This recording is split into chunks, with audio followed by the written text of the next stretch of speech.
Good evening. कैसे हैं आप? Alright sir. बेटा हम लोग एक तो rectification of errors last class में पढ़ा था, उसके बाद हमने प्रिंसिपल्स ऑफ अकाउंटिंग वगैरह भी देखी थी हम लोगों ने। टेस्ट दिया था आपने?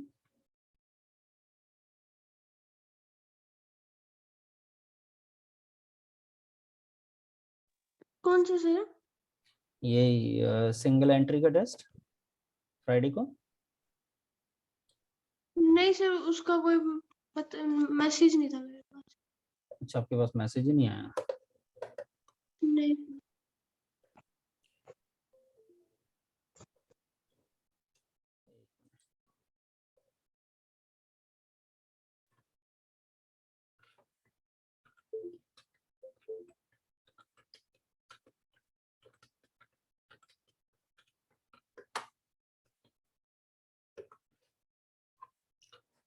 जी, तो हम लोग आते हैं अपने इस पार्ट पे, रेक्टिफिकेशन ऑफ एरर्स। हम लोगों ने पढ़ा है बेटा रेक्टिफिकेशन ऑफ एरर्स। आज एक छोटा सा नया टॉपिक इसी रेक्टिफिकेशन ऑफ एरर्स में पढ़ेंगे।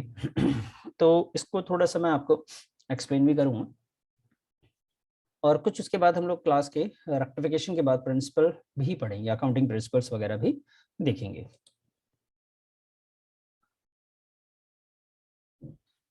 जी, तो चेतना, आपने टेस्ट नहीं दिया होगा तो एक बार आप अपने ऐप पे जाके उसको टेस्ट दे दीजिएगा, ठीक है?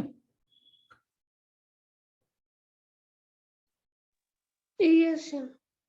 सर मैंने ऐप पे चेक किया था, लेकिन वहाँ पे रेक्टिफिकेशन इस चैप्टर का नहीं था, जो था सिंगल एंट्री सिस्टम का। अच्छा अच्छा अच्छा। फाइनल अकाउंट्स का था, वो कर दिया। अच्छा, फाइनल अकाउंट का था, है ना? Yes sir.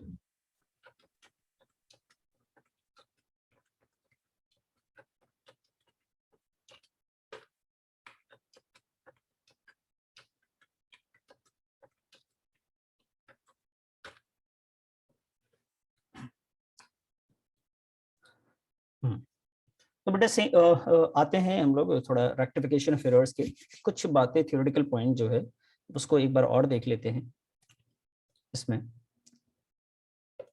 जी, देखिए बच्चे,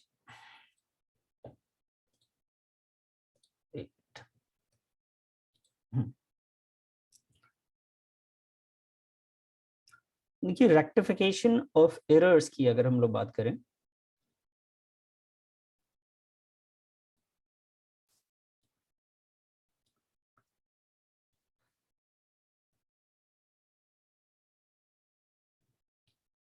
जी, ये है रेक्टिफिकेशन ऑफ एरर्स।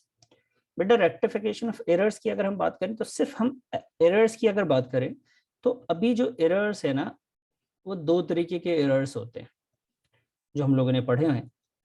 अब तक हम लोगों ने दो तरीके के एरर्स देखे हैं, और सॉल्व जो किया है अभी सिर्फ एक ही तरीके की क्या, मैं आपको समझाता हूँ। एक एरर्स होता है बेटा वन साइडेड, जो एक एक ही साइड को इफेक्ट करता है, किसी भी अकाउंट के एक साइड को इफेक्ट, एक अकाउंट को इफेक्ट कर रहा है, ठीक है? तो उसे कहते हैं one sided error. One sided error अगर किसी एक ही अकाउंट को इफेक्ट करेगा तो उसको कहेंगे बेटा वन साइडेड एरर। क्लियर है?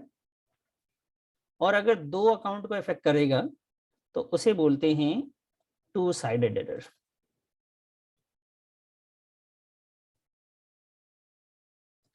ठीक है जी, ये है बेटा हमारा two sided errors. One sided error यानी एक ही साइड के अकाउंट को इफेक्ट करता है, और दूसरा जो है टू साइडेड एरर्स। तो हम जो जर्नल एंट्री अब तक करते हैं भाई, अब तक जितने भी क्वेश्चन हम लोगों ने किए सॉल्व, वो ना बेटा टू साइडेड एरर था। उसमें जो है अगर जर्नल एंट्री की बात करें तो हम डेबिट और क्रेडिट दोनों में वो एरर्स हो रहे थे, और हम दोनों को ही रेक्टिफाई कर रहे थे। डेबिट वालों को भी रेक्टिफाई कर रहे थे, और हम बेटा क्रेडिट वालों को भी रेक्टिफाई कर रहे थे। ठीक है, तो हम बात कर रहे थे कि भाई टू साइड एरर्स, एक मिनट बेटा,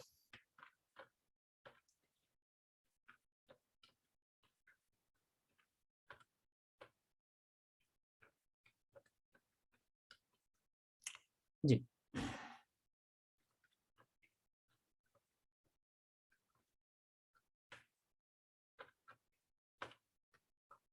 हाँ, तो मैं आपको बता रहा था कि भाई टू साइडेड एरर्स कैसे होते हैं।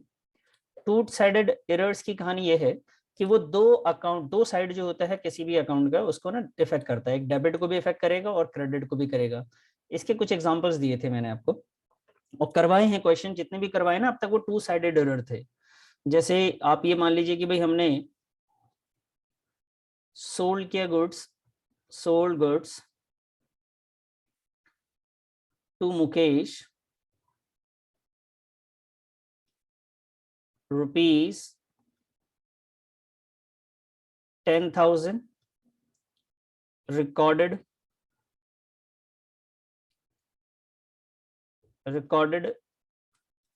as recorded in the purchase book, ऐसा मान लीजिए recorded in the purchases book, recorded in the purchases book। ठीक है, ये तो इसमें अगर इस एंट्री को हम देखेंगे तो टू साइडेड एरर है। और कैसे टू साइडेड एरर है मैं ये आपको समझा देता हूँ। जैसे हमने मुकेश को सेल किया बेटा, तो इसकी अगर करेक्ट एंट्री की हम लोग बात करें तो हम लोग लिखेंगे कि भाई Mukesh debit to sales account, ये एंट्री बनेगी 1000 की या 10,000 की, सॉरी। अब जो हमने रॉन्ग एंट्री करी वो क्या करी बेटा, वो हमने करी purchases account debit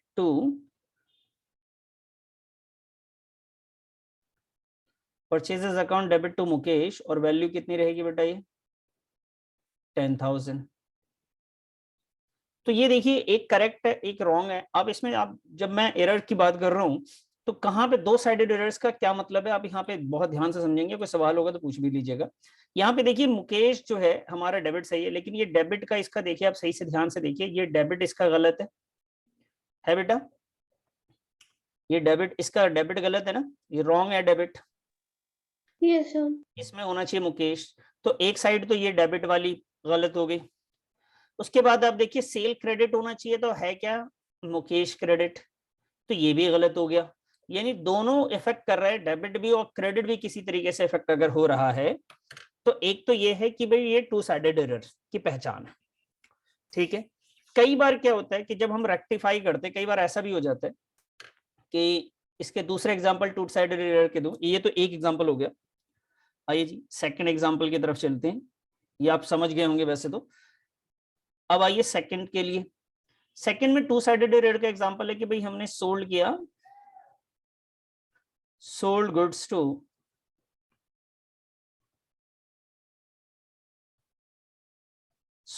to Mukesh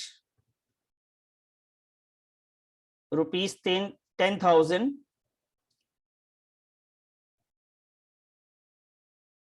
recorded as sold to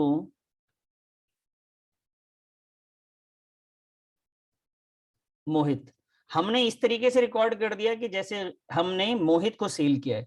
तो करेक्ट एंट्री की अगर मैं बात करूं तो एंट्री बननी चाहिए बेटा हमारी Mukesh debit to sales account, ये करेक्ट एंट्री थी।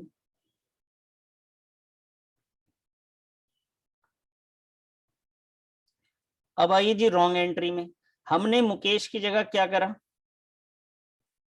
मोहित को डेबिट कर दिया, मोहित डेबिट टू सेल्स अकाउंट, और यहां भी वैल्यू लिख दीजिए 10,000,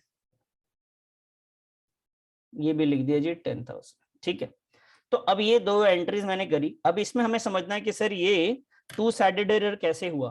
तो बेटा ये टू साइडेड एरर इस तरीके से है कि यहाँ पे देखिए आप जब डेबिट को सही करेंगे तो आपको यहां से मोहित को हटाना पड़ेगा और फिर यहाँ पे मुकेश लिखना पड़ेगा।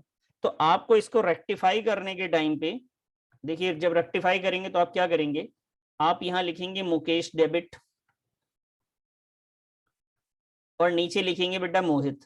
तो आपने कितने अकाउंट को एडजस्ट किया, एक मुकेश के भी अकाउंट को एडजस्ट किया और मोहित के भी अकाउंट को, तो एक डेबिट का अकाउंट भी सही किया आपने और एक क्रेडिट का भी जाके अकाउंट को रेक्टिफाई किया आपने। ये भी टू साइडेड एरर है। बताइए, बात क्लियर हो गई? टू साइडेड एरर क्या होते हैं? Yes sir. चलिए, अब आते हैं बेटा सिंगल साइडेड एरर के बारे में थोड़ा सा जाने कि भाई सर सिंगल साइडेड एरर की क्या पहचान है और कैसे रेक्टिफाई करेंगे। तो वहां पे देखिए सिंगल साइडेड एरर में क्या होता है कि आप जब सही करने जाएंगी तो पता क्या होगा, सिर्फ एक ही जर्नल एंट्री बन पाएगी, या तो डेबिट की बनेगी या तो फिर क्रेडिट की बनेगी। गलती एक ही जगह हुई है। मैं आपको दिखाता हूं उसको कि किस तरीके से उसको दिखाएंगे। ओके, यहाँ पे आइए point number 1।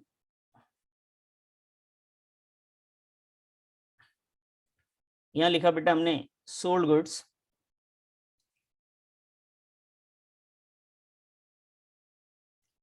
sold goods to Mukesh. Mukesh rupees 10,000.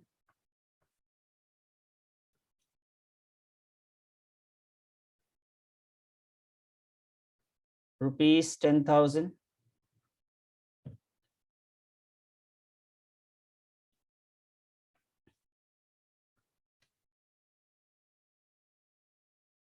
एक Mukesh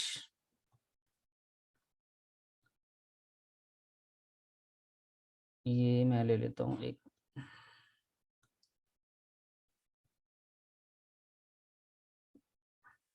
posted to the Mukesh account Mukesh rupees 1,000। देखिए बेटा इन दोनों में फर्क देखिए, ये दोनों जर्नल एंट्रीज को अच्छे से आप समझिए, इन दोनों में डिफरेंस देखिए। एक है यहाँ पे हमने परचेज किया, ये मुकेश को हमने सेल किया, परचेज में लिख दिया। इसमें हमने सेल किया मुकेश को, लिखा भी मुकेश में ही है, ठीक है, पोस्टेड टू दी मुकेश। लेकिन कितना लिख दिया जाके बेटा, हमने लिखा है इसमें सिर्फ 1,000 रुपीज लिख दिया, जबकि लिखना था 10,000। तो इसकी सिचुएशन ये कि पोस्ट करा है आपने, वहां पे एरर्स करी, तो पोस्टिंग के टाइम पे एरर करा है, वो भी सिर्फ मुकेश के अकाउंट में आपने एरर किया। इसका मतलब ये हुआ कि आपका जो सेल्स का अकाउंट है बच्चे वो बिल्कुल करेक्ट है, सेल्स के अकाउंट में कुछ भी कमी नहीं आई है, सेल्स बिल्कुल परफेक्ट है। अगर मैं इसको, क्योंकि ये रिकॉर्डिंग की तो एंट्री हुई नहीं, यहाँ पे रिकॉर्डिंग की गलतियां हो रही थी, यहाँ रिकॉर्डिंग की गलती नहीं है, यहाँ पे पोस्टिंग में एरर्स हो रहा है, और वो भी सिर्फ एक ही अकाउंट को इफेक्ट कर रहा है, वो मुकेश का है। तो मैं आपको बताऊं, देखिए इसका प्रोसेस क्या है कि इन्होंने जब एंट्री करा होगा कैसे क्या होगा, आप इसके ओरिजिन पे जाने की कोशिश करें। तो इन्होंने क्या किया कि अगर आपको सही करना है मुकेश में, क्योंकि 1,000 रुपीज गलत है, आपको मैं करेक्ट एंट्री बताऊं, करेक्ट एंट्री ये हुई, Mukesh debit to sales, sales account, और वैल्यू है बेटा कितना, 10,000, ये करेक्ट एंट्री।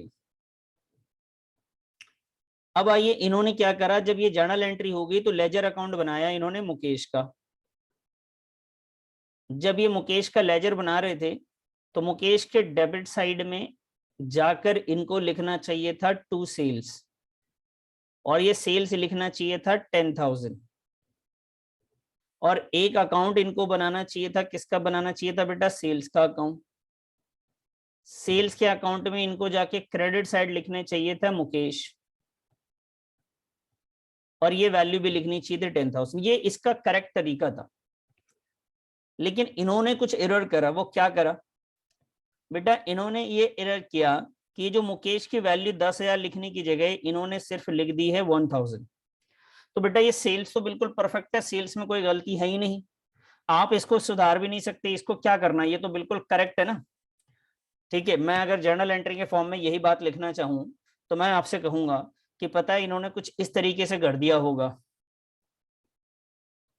कि मुकेश डेबिट है, इसको 1,000 लिख दिया, और सेल को जाके क्रेडिट है, इसको 10,000 लिख दिया। जर्नल एंट्री में तो ऐसा करते ही नहीं है, लेकिन पोस्टिंग में गलती कर दी। अगर आप इसको रेक्टिफाई करना चाहो, अब मान लो कि यहाँ पे ऐसा कोई एरर है और रेक्टिफाई करोगे तो इसमें एक वैल्यू बढ़ा दोगे, तो बेटा सिर्फ आप मुकेश को ही तो करेक्ट कर सकते हो, सेल्स को तो कर भी नहीं सकते ना करेक्ट।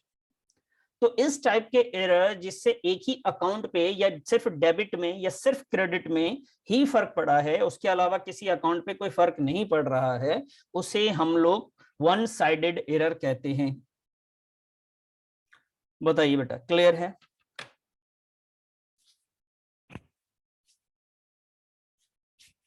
क्लियर है। अब इसमें प्रॉब्लम यह है कि सर रेक्टिफाई कैसे किया जाए, तो इसका रेक्टिफिकेशन का जो प्रॉब्लम है वो ये इस तरीके से सॉल्व होता है कि ये एरर्स आपको मालूम कब चल रहा है। अगर ये बिफोर ट्रायल बैलेंस आपको पता चल गया, आपने लेजर बनाया, उसी वक्त गलती मालूम चल गई, तो आप लेजर अकाउंट में जाइए, डेबिट साइड जाइए और लिख दीजिए कि आपने जो है रॉन्गली पोस्ट किया था, आपने रॉन्ग पोस्ट किया था, इसलिए आप 1000 डेबिट में बढ़ा देंगे और ये सही हो जाएगा सब कुछ। लेकिन मान लीजिए कि आपने लेजर बना दिया, उसके बाद आपने ट्रायल बैलेंस भी बना दिया।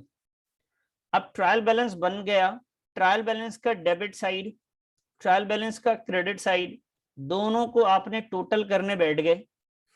जब बैठ रहे हैं तो आपको लग रहा है यार डेबिट में, ये क्रेडिट में जो है ना ऐसे वैल्यू, आप ये सोचिए, एक मिनट, टोटल वैल्यू क्रेडिट की 6000 है और डेबिट की वैल्यू ओनली 5000 आ रही है, 1000, 3000 एंड 1000, इस तरीके से वैल्यू आ रही है। यहाँ पे डिफरेंस आ रहा है, आपने ढूंढ लिया, जर्नल ढूंढा, लेजर ढूंढा, कहाँ पे मिस्टेक हो गया आपको पता ही नहीं चला। तो ऐसी सिचुएशन में आप जब ट्रायल बैलेंस बनाते हो और अपनी गलतियों को आप रेक्टिफाई नहीं करते, तो आप एक अकाउंट ओपन करते हैं जिसका नाम रख देते हैं बेटा सस्पेंस अकाउंट। और ये बात पता है, ये गलती इसी वजह से आ रही थी क्योंकि उसका अकाउंट जो है आपने गलत लिख रखा था, लेकिन उस वक्त आपको मालूम नहीं चला, तो आपने एक अकाउंट ओपन कर दिया, फिर ट्रायल बैलेंस भी बना लिया। अब ट्रायल बैलेंस के बाद जब ट्रायल बैलेंस बन चुका है बच्चे, तब आपको मालूम चल रहा है कि आपने क्या गलती करी। आपने मुकेश के अकाउंट में कम लिखा था बेटा 1000 रुपीज, उसी की वजह से ये एरर्स आ रहा था।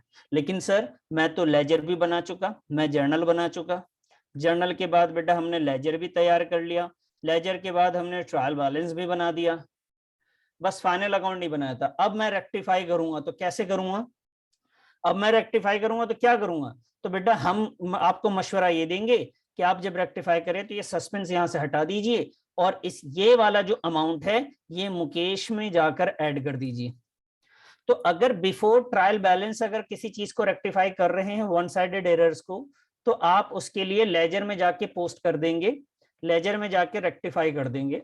लेकिन अगर आफ्टर ट्रायल बैलेंस आप किसी चीज को रेक्टिफाई कर रहे हैं तो one sided errors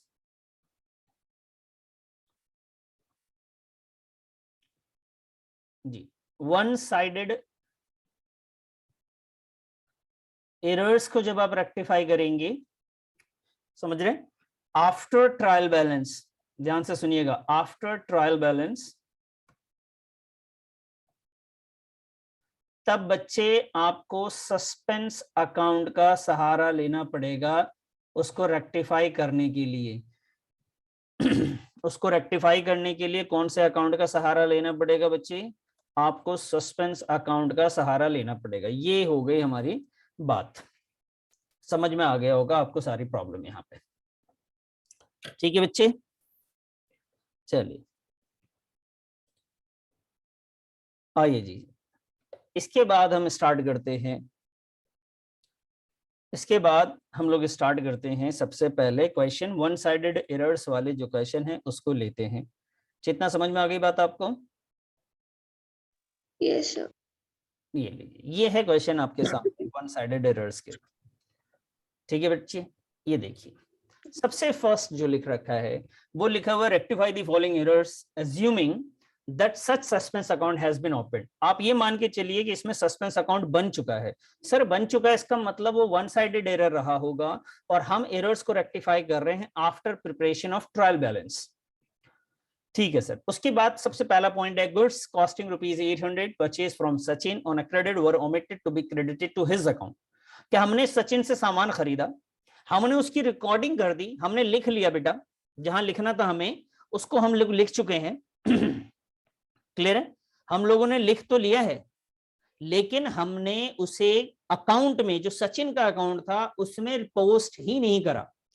credited were omitted to be credited to his account, हमने सचिन के अकाउंट में क्रेडिट ही नहीं किया। अब ऐसी सिचुएशन में हम क्या करें, अगर किसी के अकाउंट में हमने क्रेडिट नहीं किया तो हम उसको कैसे रेक्टिफाई करेंगे बच्चे?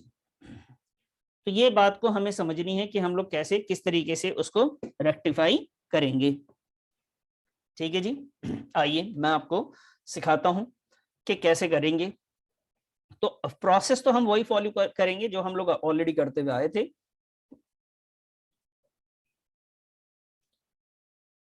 चलिए, तो हमने सामान खरीदा है किससे? सचिन से। मैं यहां पे लिखता हूं क्वेश्चन को।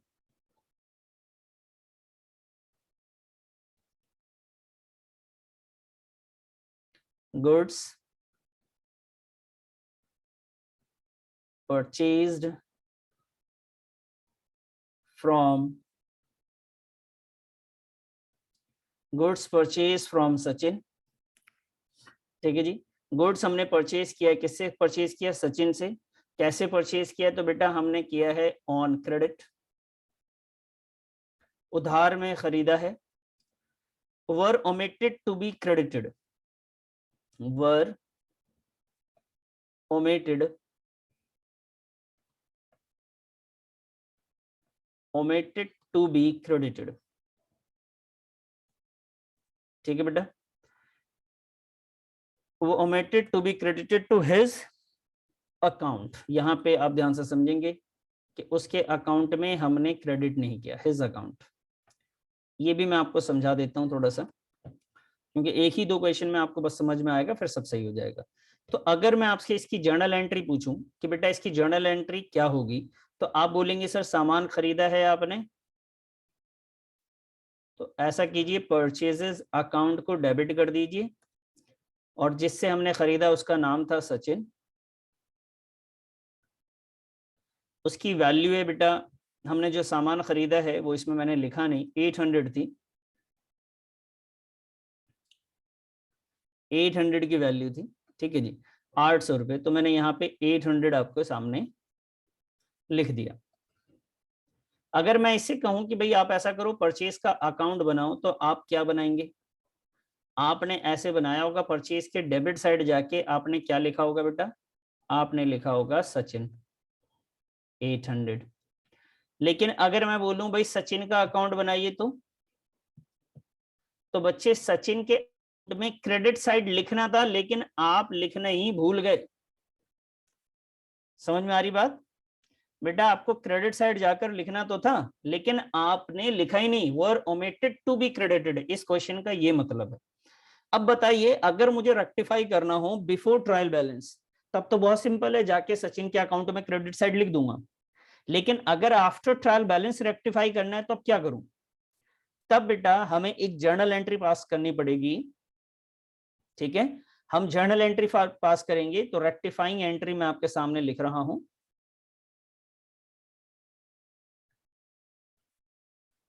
ठीक है जी, रेक्टिफाइंग एंट्री अगर हम पास करेंगे, तो हम सचिन के अकाउंट में लिखने का मतलब होता है सचिन को क्रेडिट करेंगे। तो हमने लीजिए जी, सचिन को क्रेडिट कर दिया, सचिन क्रेडिट कर दिया 800 से। लेकिन सर ये डेबिट में क्या लिखें? तो बेटा डेबिट में आप जहां पे भी कुछ समझ नहीं आ रहा है, कोई दूसरे अकाउंट पे इफेक्ट नहीं पड़ा है, तो आप वहां पे लिखेंगे सस्पेंस अकाउंट। क्या लिखेंगे सर? Suspense account. ठीक है जी, आप लिख देंगे सस्पेंस अकाउंट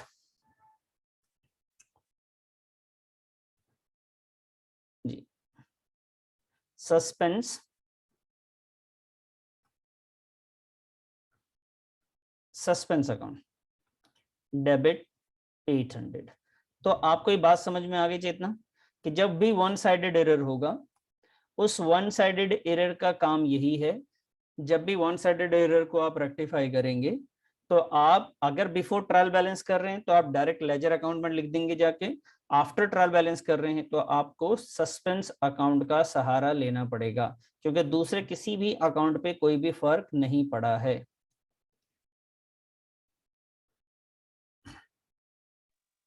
यस। आइए जी, पॉइंट नंबर 2, सेकेंड क्वेश्चन में आपके सामने लिखता हूं।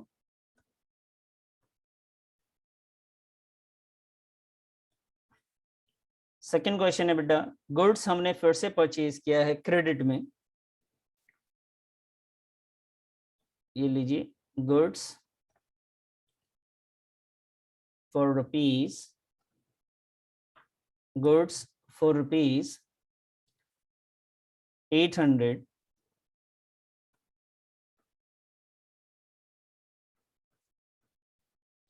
purchased from Sachin were credited to his account. Sachin were credited to his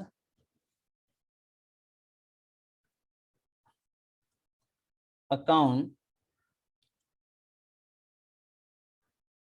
as rupees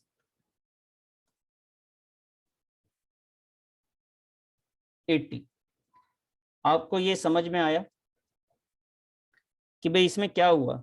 हमने सामान बेचा 800 का, लेकिन उसे रिकॉर्ड कितने का किया? सिर्फ ओनली 80 रुपीज उसके अकाउंट में क्रेडिट साइड जाके credited to his account, specially बताया है कि सिर्फ उसी के अकाउंट में 80 लिखा है। उसने ये नहीं बोला वर रिकॉर्डेड एट ₹80। तो अगर ये ऐसा बोलते वर रिकॉर्डेड, उन्होंने रिकॉर्डिंग में 80 रुपीज लिख दिया, तो इसका मतलब है परचेज भी गलत लिखा है और सचिन का अकाउंट भी गलत लिखा है।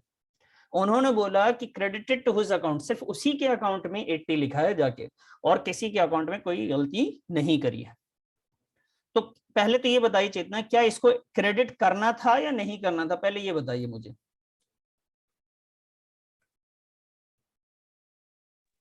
यस करना था। कितने से करना था बेटा? 800। तो कितना कम लिखा गया है? अगर मुझे सही करने बोला जाएगा तो कितना और लिख दें कि सही हो जाएगा? 720। Very good. तो मैं उसके अकाउंट को, अगर मैं रेक्टिफाई की बात करूं तो उसी के अकाउंट को, जिसका जो नाम है सचिन, सचिन को बेटा मैं 720 और क्रेडिट कर दूंगा, और डेबिट में मैं क्या लिख दूंगा? यहाँ पे डेबिट में लिखूंगा सस्पेंस अकाउंट। क्या लिखूंगा सर? Suspense account.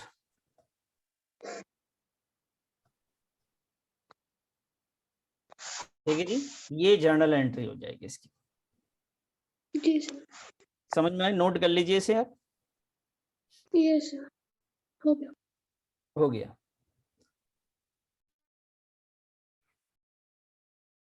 अब मान लीजिए कि क्वेश्चन में ऐसा मिस्टेक कर दें हम, अगर आपने नोट कर लिया हो तो मैं इसको चेंज कर दूं थोड़ा। यस सर, कर दीजिए। ये लीजिए, मैंने चेंज कर, सॉरी, इसको चेंज कर दिया। समझ में आए? हमने उसके अकाउंट को क्या किया बेटा?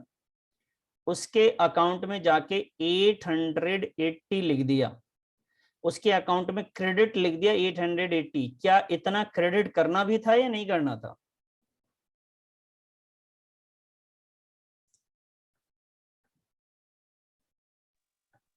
नहीं करना था सर। नहीं करना था। तो हमने ज्यादा लिख दिया ना बच्चे, हमें ज्यादा लिख दिया, उसे कम करना पड़ेगा। हमने क्रेडिट साइड 880 लिख दिया है। हमें सही करने के लिए बताइए बच्चे क्या करेंगे? क्रेडिट में हमने 880 लिख दिया, 80 रुपीज ज्यादा है, तो मुझे उसके क्रेडिट साइड से 80 रुपीज हटाना पड़ेगा। Yes sir. तो बेटा मैं सचिन को डेबिट कर दूंगा 80 रुपीज से। क्रेडिट किसे करूं? तो गलती कहीं और नहीं हुई है, तो मुझे लिखना पड़ेगा इसमें सस्पेंस अकाउंट।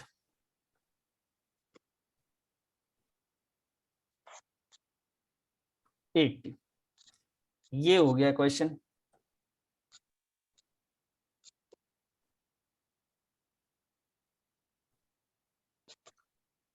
Yes sir. समझ में आई बात? जी सर। चलिए मैं एक और क्वेश्चन आपके सामने रखता हूँ इसी में।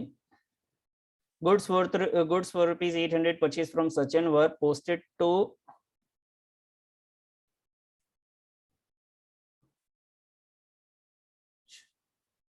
यहाँ पे, इसको मैंने हटा दिया, और बेटा इसको मैंने यहाँ से हटा के इसको चेंज कर दिया, बस यहाँ लिख दिया मैंने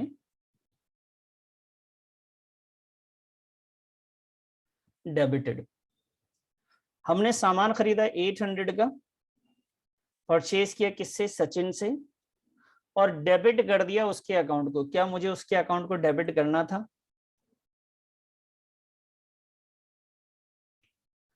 बताइए बेटा, क्या मुझे सचिन के अकाउंट को डेबिट करना चाहिए था?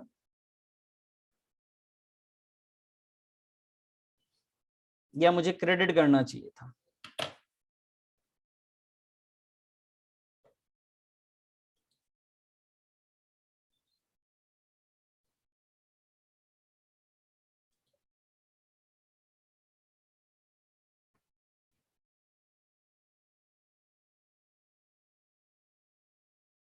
चेतना, आपकी आवाज नहीं आई बेटा मुझे। ये सर डेबिट ही होना चाहिए। डेबिट कैसे होगा बेटा, उतनी देर से तुम क्रेडिट क्रेडिट खेल रहे हैं। सचिन से जब हम सामान खरीदते हैं तो सचिन का अकाउंट डेबिट होना चाहिए, क्रेडिट होना चाहिए था जाके? क्रेडिट से। क्रेडिट होना चाहिए था। कितने से क्रेडिट होना चाहिए था? 800। Very good. लेकिन मैंने उसको डेबिट कर दिया। अब कैसे रेक्टिफाई करूं?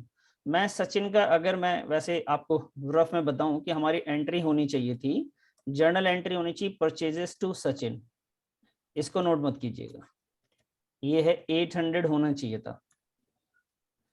और जब सचिन का अकाउंट बनना चाहिए था तो सचिन के अकाउंट में 800 इधर जाके लिखना चाहिए था।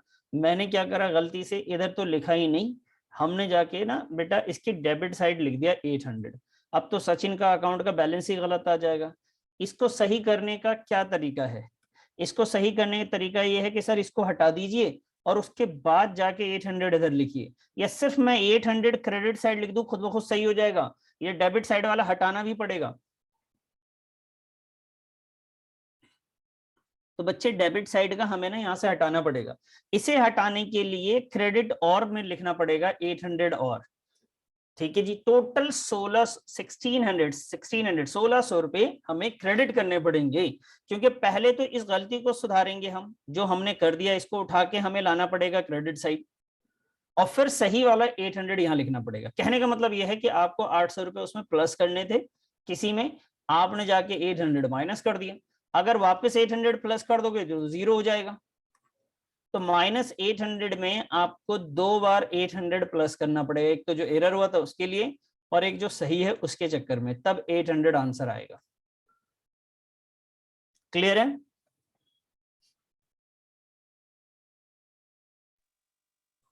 Yes sir.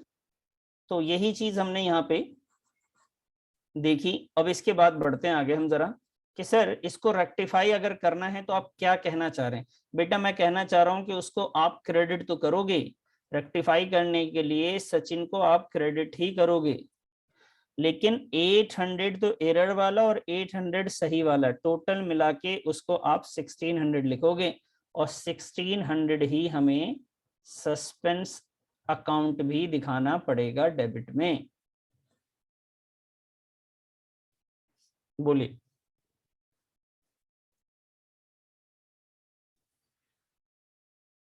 क्लियर है?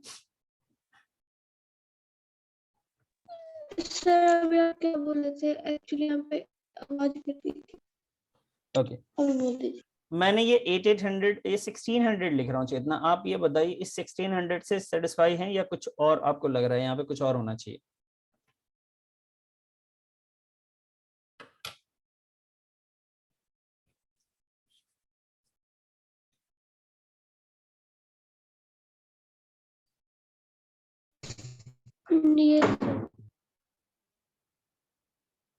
Yes sir. 1600 ठीक है ना? सिंगल एंट्री आपको क्लियर हो रहे हैं? आपको समझ में आ रहा है सिंगल एंट्री में क्या हो रहा है बेटा? ठीक है, चलिए अब मैं इसी क्वेश्चन में थोड़ा सा और चेंज करता हूँ, आप क्वेश्चन को अच्छे से समझेंगे, उसके बाद मुझे आप इस बार आप अपने हिसाब से पहले समझ लीजिए, उसके बाद मुझे बताइएगा,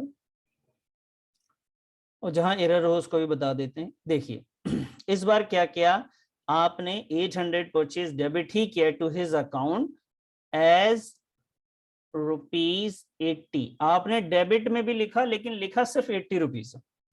एक तो आपको क्रेडिट में 800 लिखना चाहिए, आपने वो लिखा नहीं, आपने जाके डेबिट में लिख दिया। डेबिट में लिखा भी तो वैल्यू गलत लिख दी। अब इसको कैसे सही करेंगे आप?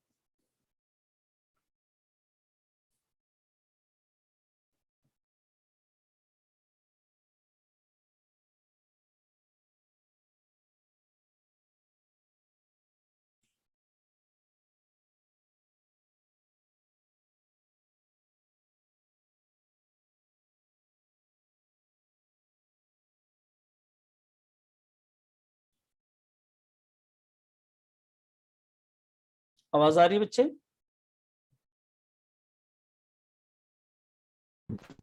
Yes sir. जी, तो बताइए अब कैसे करें, इसको कैसे रेक्टिफाई करें? तो देखिए हमने जो गलती करी, एक तो डेबिट में हमने 80 ही तो लिखा है, तो हमें डेबिट से हटाना पड़ेगा। हमने सचिन के अकाउंट में, मैं आपको बताऊं, सचिन का अगर आप लेजर बनाए होंगे तो आपने डेबिट साइड जाके 80 लिख दिया, जो कि सरासर गलत है। आपको क्रेडिट में लिखना था बेटा 800, तो आप 800 तो क्रेडिट में लिखोगे ही। उसके बाद इस 80 को हटाने के लिए फिर इसको भी क्रेडिट में लिखोगे, तो टोटल वैल्यू आपको कितनी लिखनी पड़ेगी? टोटल वैल्यू कितनी लिखनी पड़ेगी? 880। 880। ठीक है, तो जर्नल एंट्री बता सकते हैं आप? Sir suspense account debit to Sachin account. जी, suspense account debit to Sachin, और ये वैल्यू रहेगा बेटा 880। जी, तो ये सिंगल एंट्री जो है, उस टाइप के जो क्वेश्चन है वो आपको क्लियर हो गए।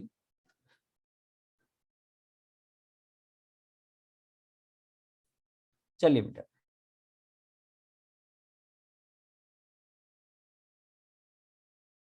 एक मिनट रुक जाइए बस।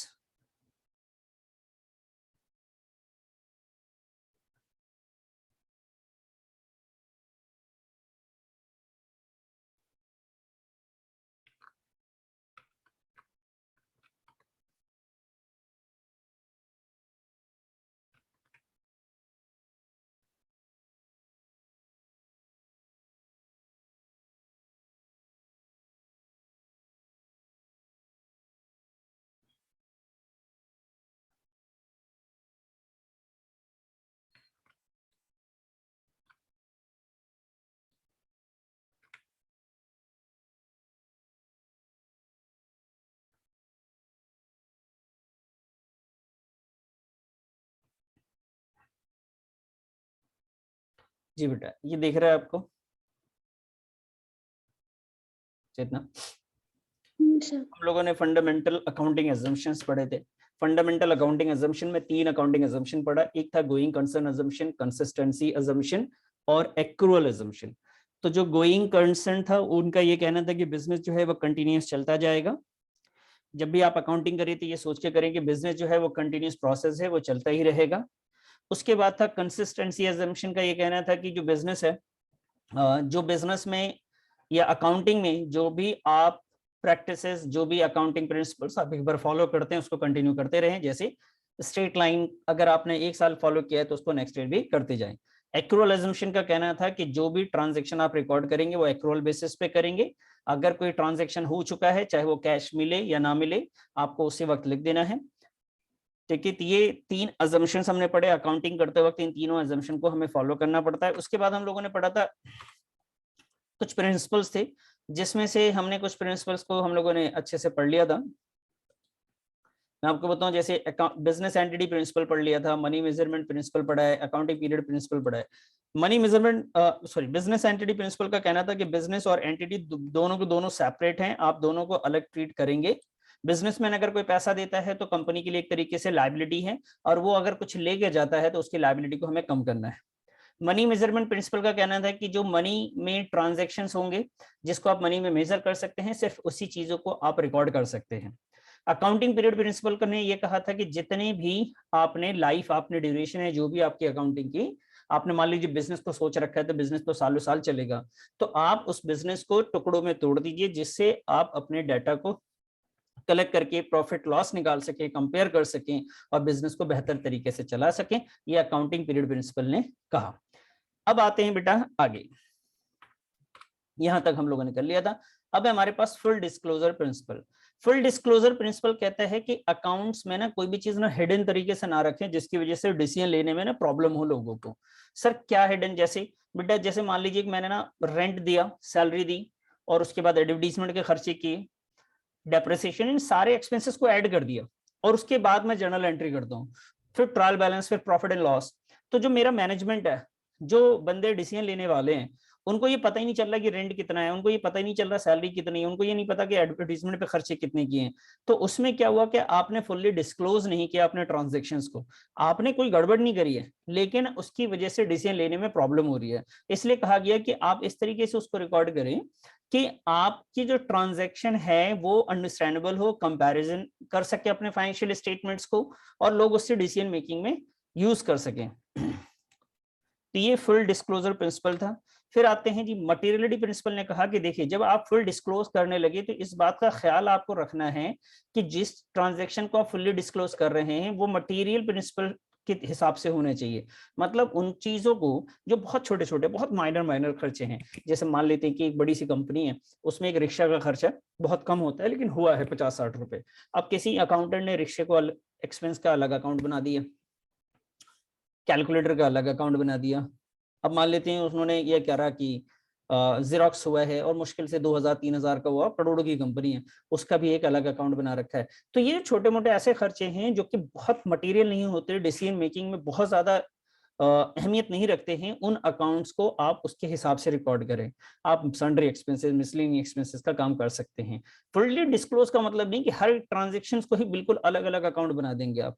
अब कई बार आपने देखा होगा कि प्रिंटिंग एंड स्टेशनरी लिखा रहता है, इस वजह से कि हो सकता है कि स्टेशनरी ज्यादा हो, प्रिंटिंग या तो ज्यादा हो, स्टेशनरी खर्चे थोड़े बहुत कम हो, तो मिला दिया। प्लांट एंड मशीनरी देखा है आपने, तो उसको मर्ज कर देते हैं हम लोग इसी वजह से। ठीक है कि उस ऐसा नहीं कि प्लांट को अलग दिखाना पड़े, मशीनरी को अलग दिखाना पड़े, फिक्चर्स को अलग दिखाना पड़े, फर्नीचर को अलग दिखाना पड़े, तो हम मिला देते हैं। कई बार फर्नीचर एंड फिक्चर्स भी कर सकते हैं। ऐसा मटेरियलिटी प्रिंसिपल का कहना था कि जो भी रिलेटिव आइटम है, जो इंपॉर्टेंट आइटम है, उसके हिसाब से रिकॉर्ड कीजिए आप। ठीक है जी। अब कैसे आप डिसाइड करेंगे कि कौन सी चीज की अहमियत ज्यादा है, कौन सी चीज की अहमियत नहीं है?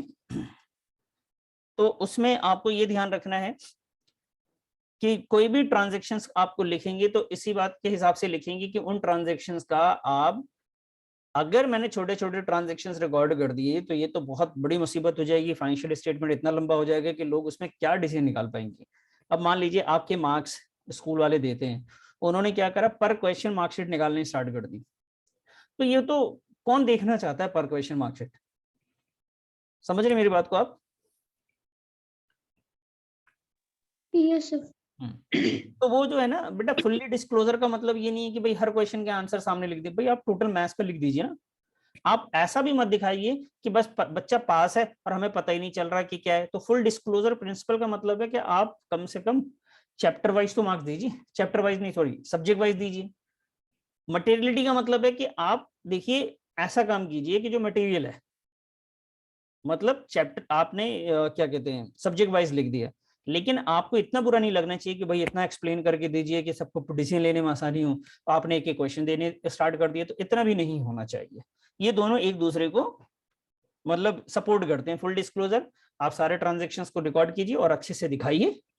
मटेरियलिटी कहते हैं कि नहीं जी सारे तो कर ही रहे हैं आप, रिकॉर्ड तो जरूर कीजिए, लेकिन ऐसा भी नहीं कि फुल्ली डिस्क्लोज के चक्कर में एक एक अकाउंट को आप खोल के रख दें। मटेरियल अकाउंट को ही खोलना है। नेक्स्ट प्रिंसिपल है बेटा प्रूडेंस कंजर्वेटिव प्रिंसिपल। इसके दो नाम है, एक तो प्रूडेंस के भी नाम से जाना जाता है और एक होता है कंजर्वेटिज्म प्रिंसिपल के नाम से भी जाना जाता है। प्रूडेंस का यूज हमने एक बार और किया था क्लोजिंग स्टॉक के दौरान। आपको याद होगा मैंने आपको क्लोजिंग स्टॉक के दौरान एक बात बताई थी कि जब भी क्लोजिंग स्टॉक को आप ट्रेडिंग अकाउंट में रिकॉर्ड करते हैं तो उस वक्त आपने ये देखना है कि मार्केट वैल्यू और book value which ever is lower. Market value में और बुक वैल्यू में जिसकी वैल्यू कम होगी उसको ही आप रिकॉर्ड करेंगे। ऐसा हम क्यों करते थे? ऐसा सिर्फ हम इस वजह से करते थे क्योंकि हमें नहीं पता कि सर जो मार्केट वैल्यू, मान लीजिए मार्केट की वैल्यू बहुत ज्यादा दिख रही है और हम बैठ जाए कि भाई फ्यूचर में तो बहुत ज्यादा फायदा होने वाला है और हम उसको रिकॉर्ड कर लें। तो अकाउंट्स कहता है कि देखिए आप अकाउंटिंग करते वक्त ख्याल रखिएगा कि फ्यूचर में होने वाले प्रॉफिट्स को नहीं लिखना है, लेकिन हाँ फ्यूचर में अगर आपको लगता है कि कोई लायबिलिटी आ सकती है, अराइज हो सकता है, तो बच्चे उसको जरूर रिकॉर्ड करना है। ये कहता है प्रूडेंस कॉन्सेप्ट। इसी के कॉन्सेप्ट के बिहाफ पे हम लोग प्रोविजन फॉर डाउटफुल डेट्स बनाते हैं। ठीक है, हमें ये अंदाजा लगाते हैं कि क्या हाँ फ्यूचर में नुकसान हो सकता है। इसी को ध्यान में रखते हुए हम क्लोजिंग स्टॉक को रिकॉर्ड करते हैं। क्लियर है बच्चे इतना? ये सर क्लियर है। अब आइए कॉस्ट कॉन्सेप्ट और historical cost principal.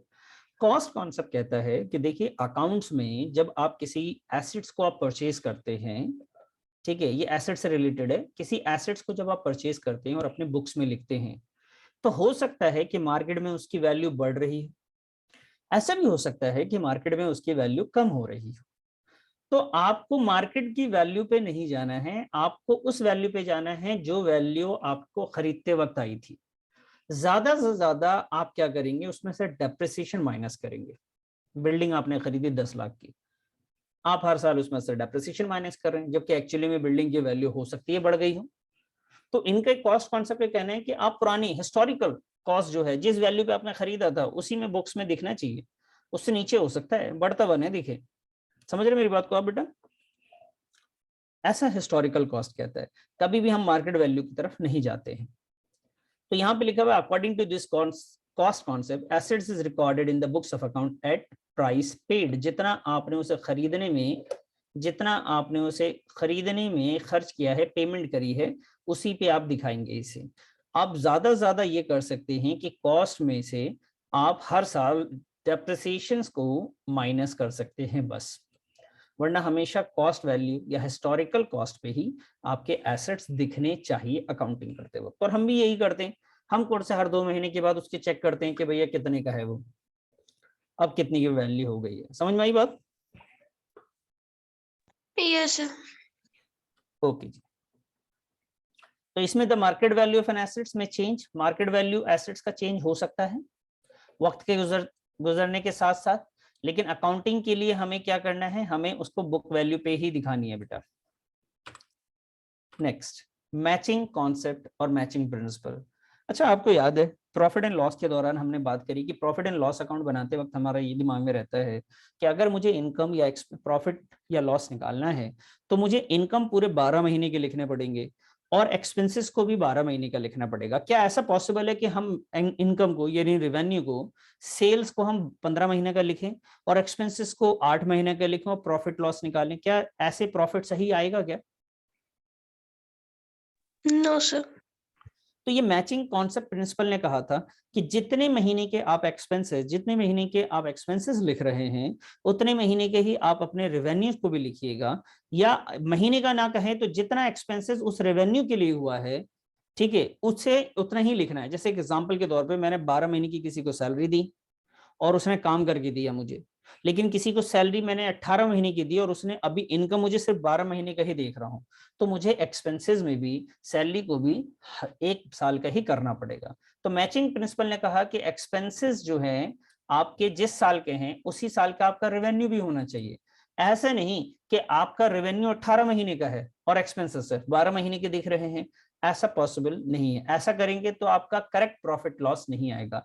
Correct profit loss के लिए आपको मैचिंग कॉन्सेप्ट को फॉलो करना पड़ेगा। जितने दिन के आपको रेवेन्यू लेने हैं उतने ही दिन के आपको एक्सपेंसेस भी रखने पड़ेंगे। नेक्स्ट, डुअल एस्पेक्ट्स या डुअलिटी प्रिंसिपल, ये हम सब जानते हैं।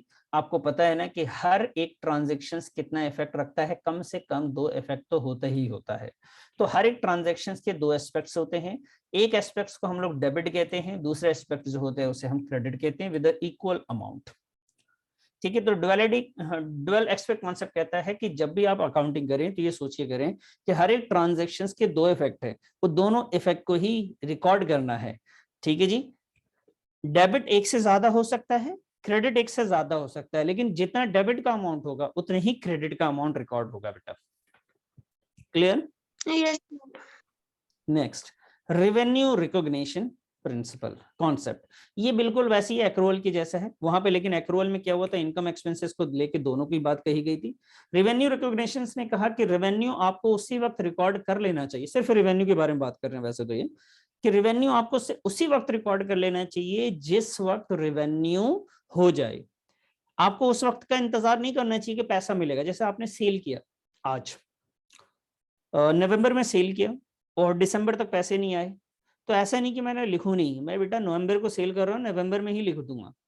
ये रेवेन्यू रिकॉग्निशन प्रिंसिपल ने कहा था कि अगर आपका कोई रेवेन्यू जनरेट हुआ है, आपका ड्यू हो गया है, आप रियलाइज करने तक का इंतजार ना करें, ठीक है, कि अमाउंट आएगा तभी लिखेंगे, आपको उसी वक्त रेवेन्यू रिकॉर्ड कर लेना चाहिए कि ये मेरी इनकम है।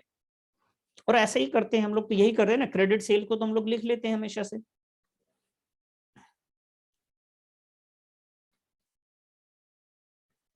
Yes sir. चलिए जी, आखिरी कहते हैं कि जब भी आप अकाउंटिंग करेंगे एज एन अकाउंटेंट इस बात का ख्याल रखेंगे कि कोई भी पर्सनल बायस नहीं होना चाहिए, कि ऑनर कह रहा है आपको कि भाई साहब ऐसा करो ना, एसेट्स की वैल्यू बढ़ा के दिखा दो, ऐसा करो ना, एक्सपेंसेस को कम दिखा दो। तो आप पैसा तो अकाउंटेंट मालिक से ही लेता है और बिजनेस के ऑनर से ही लेता है, लेकिन आपसे बोला जाता है कि आप पर्सनल बायस मत रखिएगा, किसी की सुनने की जरूरत नहीं है। ऐसा भी नहीं रखिएगा कि चलो आपको ऑनर नहीं पसंद है तो आपने खर्चे ज्यादा दिखा दिए, लॉस में कंपनी दिखा रहे हो, उनकी इनकम को कम दिखा रहे हो, ये भी नहीं करना। आप जो भी ट्रांजैक्शन करेंगे वो वेरीफाइबल होना चाहिए, वो वेरीफाई किया जा सकता हो, उसके एविडेंस होने चाहिए आपके पास। एविडेंस के तौर पे जैसे आपके पास कैश मोमो है, इनवॉइस है, बिल्स है, सेल्स बिल है, ये सब चीजें आपके पास होनी चाहिए। इसी के बेसिस पे ही आपको सारे ट्रांजैक्शंस को रिकॉर्ड करना है। क्लियर है? तो बेटा ये टोटल 11 थे, हम लोगों ने ये 11 पढ़ लिए। ये देखिए, पहला 1 से लेके 11 पढ़ा। अब मुझे एक बात बता दीजिए, ऐसा कौन सा प्रिंसिपल है जो ये कहता है कि आपके जो एक्सपेंसेस हैं जिस ईयर के, उसी ईयर के आपके रेवेन्यू भी होने चाहिए। एक्सपेंसेस आपके रेवेन्यू, जितने ड्यूरेशन के एक्सपेंसेस हैं, या तो ये कह लीजिए जितने ड्यूरेशन के एक्सपेंसेस है उतने ही ड्यूरेशन के रेवेन्यू होने चाहिए, तभी आप सही से प्रॉफिट लॉस निकाल सकते हैं। बताइए चलिए। Matching concept. मैं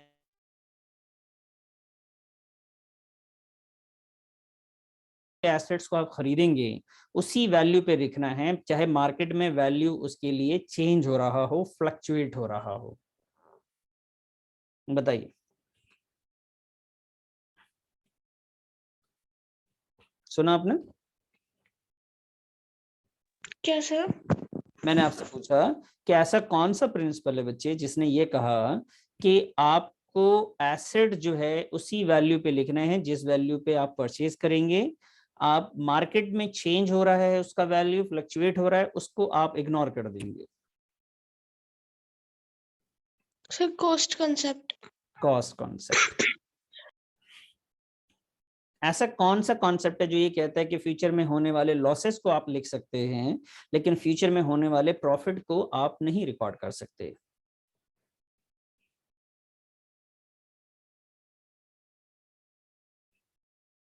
बताइए बच्चे, कौन सा कॉन्सेप्ट है जो कहता है कि फ्यूचर में होने वाले लॉसेस को लिख सकते हैं लेकिन फ्यूचर में होने वाले प्रॉफिट को आप नहीं रिकॉर्ड कर सकते? Sir dual expect. Dual aspects नहीं कहता, वो तो कहता है हर एक ट्रांजेक्शन के कम से कम 2 इफेक्ट होंगे।